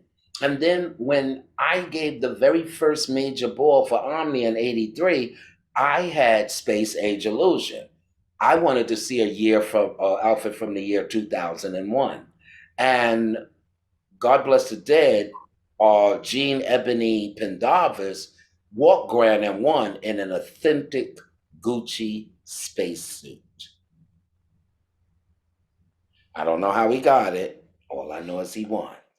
And then I had ethnic effects for the Femme Queens. Miss Avis won. It's really weird. I'm so honored. Miss Avis won at my very first ball in 1983. And the last ball she ever walked in 1994 was Kevin Omni's ball at the Mark Ballroom. And she won there too. She won for futuristic. But at my first ball, she won for ethnic effect. She came in with some smoke bombs and almost cleared out the whole ballroom. Okay. I have a person And here. mind you, where I was on East 86th Street, again, Kevin Ultra bought the balls downtown in 1983. My second ball was 1984. And then I think the House of Extravaganza came in 87 and gave a ball at the Latin Quarters. And then I was in 89. So I always had Midtown We balls. went to Tracks. Then we went down further, right? To Tracks. Yeah, that was 89. 89, yeah. Yeah.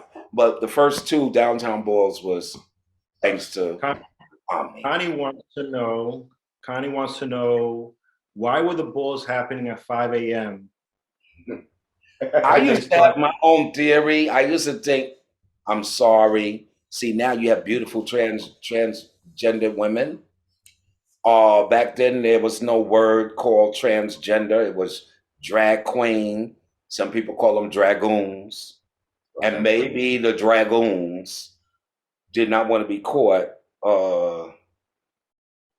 like at 10 p.m. Or when people woke up like 8 p.m. to start hanging out because they would already be home by 1 o'clock in the afternoon and out of drag. See, back in the 70s, a lot of the drag queens, they, unless they look real as rain, they weren't coming out of the clubs and places like that up in drag. They have their shopping bags and throw their garments in and be boys. Times have changed, but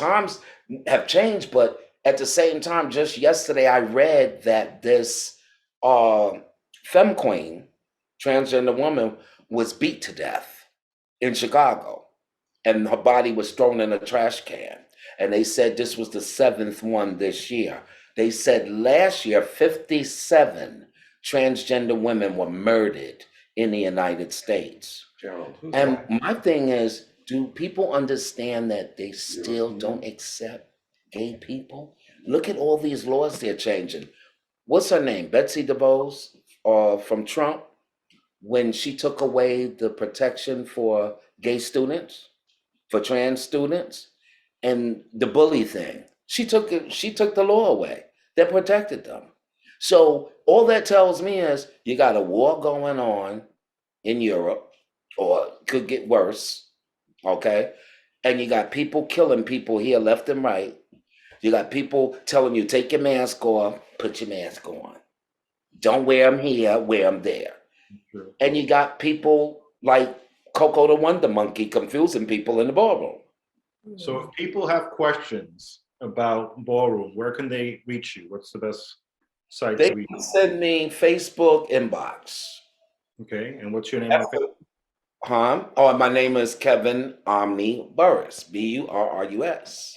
Okay, so if anybody has any questions, now you know. This is a pioneer that knows the real deal, right? So if you have any questions, definitely reach out to Kevin. Please don't forget the ball May 7th in Richmond, Virginia, if you're able to come. It's Kai Milan, Icon Kai Milan, my son, and it's Michael Haynes, Ebony, my family, and I will be at the door. Okay, I have one last question. Okay. So Nino is asking, how do you feel about non-binaries and the changes within the LGBTQI, elemental Z, The alphabet people. Right, with the change in the future. So how do you feel about this whole move? I'm gonna tell you how I feel.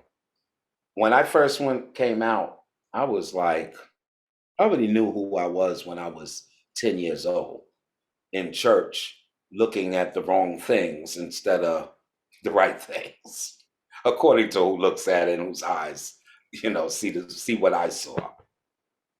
Went through a lot of struggles. My family's religion, going to holiness church, this, that, and other, blah, blah, blah. Get to junior high school. I come out in the 70s. I love it. Then I get to high school. Now I'm ready to party.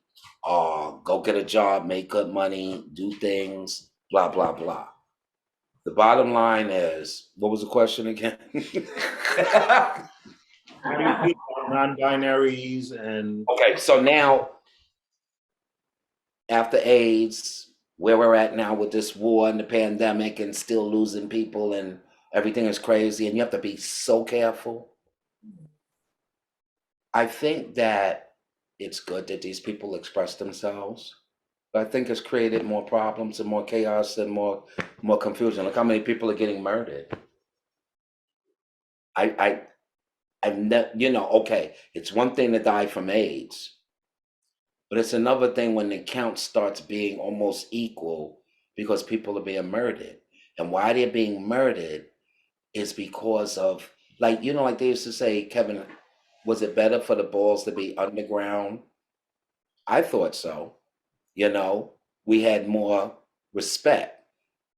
You got these balls being presented by film and what have you. It's just opening up a more of an audience of haters that now can spook what you're doing.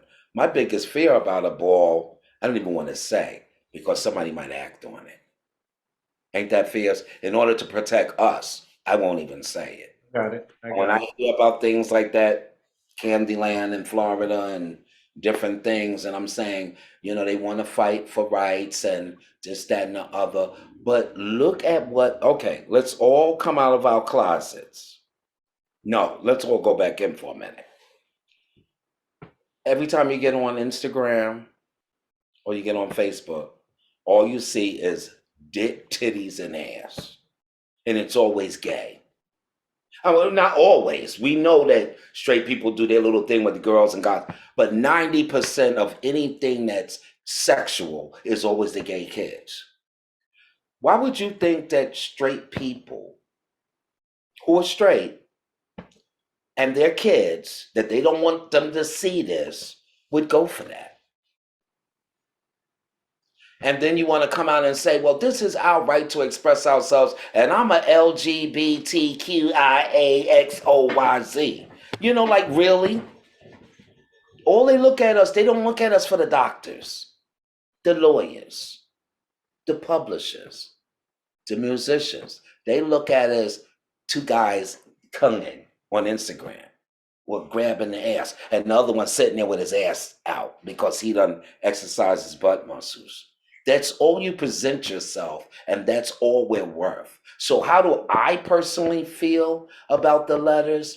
Like I explained, someone told me, very close to me, shout out to Shine Omni. No, it's not Sean that said it. Doctor, you have a problem with your pronouns. I'll tell you about my problem. If your name is Robbie, i.e. you're a trans man, I don't care about you being a trans man. You say your name is Robbie, I'm introducing you, you're Robbie. You're Sarah, you're Marilyn, you're John, you're whoever. I don't need to know whether you're the L, the G, the B, the Q, the T, the I, the A. First of all, I'm not going to bed with you. So I'm not interested in your sexuality, binary, non-conforming, or whatever. Your name is Randy, it's Randy. If your name is Sarah, it's Sarah. All of this has created more of a problem. And unfortunately, the trans community, which I respect, because there's some babes, I needed to say that. Because if I don't tell them how good they look, they get sensitive and pissed off. I had people, even in Europe, call me transphobic. And I told them, so what? I was in a dress and a wig 10 years ago. But I'm transphobic. So what if the father of my house in Atlanta is a trans man? So what if I have an emperor in New York as a trans man? I'm transphobic. I don't need to explain to you to make you feel good. I respect everybody. I don't put you down. I worry about you. That's why I have a burial fund. I worry about you because I think it would be better if they weren't, if gay people in general weren't up there showing their asses, their dick prints, and their titties. They gotta come above the bra. Okay, fine if you're performing. Ain't nothing wrong with that, and you look good. But 24/7, that's all the world sees. And if you're a mother, a grandmother, or a father, you don't want your kids looking at that. But how do you keep your little 9-year-olds and 10-year-olds and 12 and 13 and 14? Everybody is like walking around in a society that it's take the bananas there. You like bananas? Yeah, I'm just like we're in a society where there's no Kevin, humility or respect. Yeah, can I have a banana too?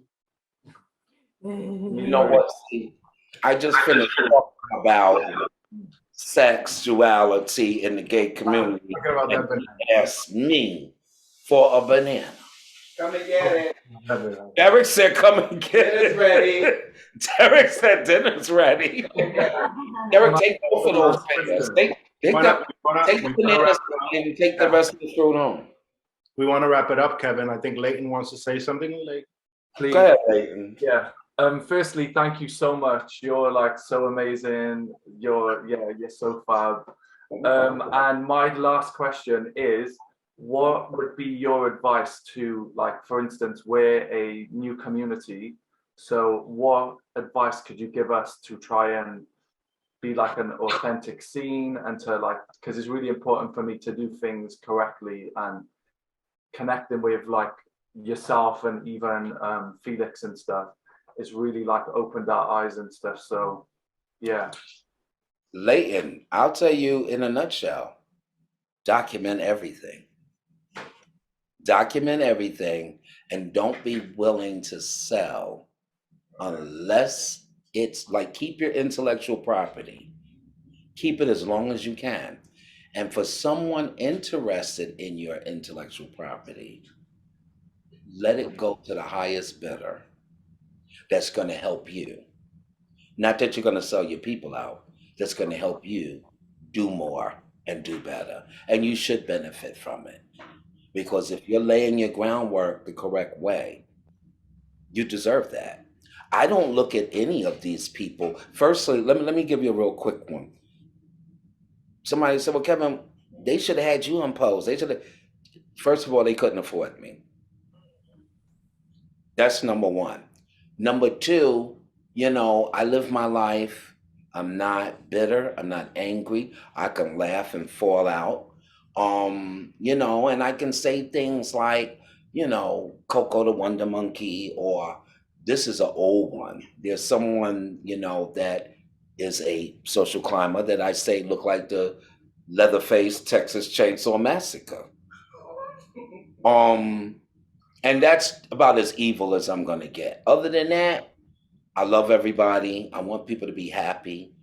And like I said, if you want to be a historian, if you want to be someone or whatever, just get your information together, get it correct. And see, you being a new community or whatever, document your community. Document the people that's there.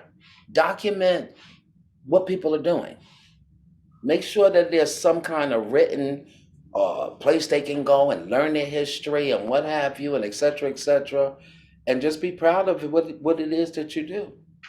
What we're doing right now, Leighton, is creating history, right? So the same thing that we did and that we're doing right now, 30 years later, this is what you're going to be doing 30 years from now, hopefully, right? So just you know what? I know you're getting ready to go, but do you want to ask Derek anything other than, so he could give you a quick synopsis of when he started real quick, just to get some more? Because I have to run to the bathroom.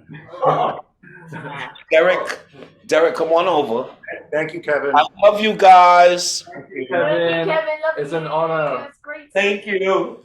I want to thank Derek. While we wait for Derek, I just want to thank everybody for joining us this evening. Thank you. Follow us also on Old School Ballroom, right? I want to thank Jose Roldan, who's my assistant and social media manager, who's the one who you mostly are saying hello to when you say hello to me. And Derek, do you have any final words that you want to share with the ballroom community, especially the Welsh Ballroom community? Yeah. Hey guys. Hi. So I'm Kevin's like maybe the second person he inducted into the house. Been around for a long time. I'm, won a couple things, had a lot of fun, but I mostly worked in corporate America for most of my life, and so I didn't have an opportunity to walk a lot of balls, but the balls that I did walk, I tended to win or do well at. But Kevin's a great person. He's a great historian. He's taught. I mean, he's spoken this words to so many people. I personally, as one who jumps in and out of the circuit, I just feel like things are hijacked now. Like no one is really taking anything that's, you know, the crux of the situation, the crux of the information, and taking that and moving it forward. You know, people are making their own stories or hijacking the story, you know, and that's, you know, that's unfortunate, because it tends to blur the lines and people get confused. And one thing great about Kevin is that he'll always let you know exactly what the real deal is. So I've been friends with Kevin since I think he had me walking balls before I graduated high school. That's another story. But I did win my first face. I used to walk face. I, you know, didn't walk it too long. I needed another outlet, so I started doing design work, and we won the love balls, both of them for that. But you know, Kevin has been an inspiration to me. You know, get your butt up, go to work. Things that my parents said that I never listened to, but he says it. I'm like, yeah, I got to go to work. I got to go. You know, and you know, I've been very successful in my life, and that is because Kevin keeps it real. So if you find people that, you know, wherever you are, you know, you connect with them, just make sure you get people who are going to not only love you, but give you the information that you need, but also the truth, even if that hurts, right? As you start developing the cycle wherever you are in Wales or wherever you are, you know, just make sure you start documenting, because lines get blurred at a certain point and things shift, right? But you know, if you begin with documenting not just video, but recording information and dates and places and all of that stuff, when you decide to write your story, it'll be 100% accurate. When you start developing your own house and start bringing in new and more members, you share these stories with them, because as you can tell now, it's just a free for all, you know. And I like structure. I'm a very structured person. So this whole spiraling it's very concerning to me. Even someone who shifted in and out of the scene, but all I can say is welcome to the ball community. Have fun, be creative, let whatever you want to do, just be that. Whatever you want to be, you find that category and be it. Be the best at it, right? I want to hear about your wins, but your losses are also important, because that'll help drive you to the win, right? So have a ball. That's all I got to say. Thank you both. I really appreciate it. And thank you, Leighton, for doing this. Yes,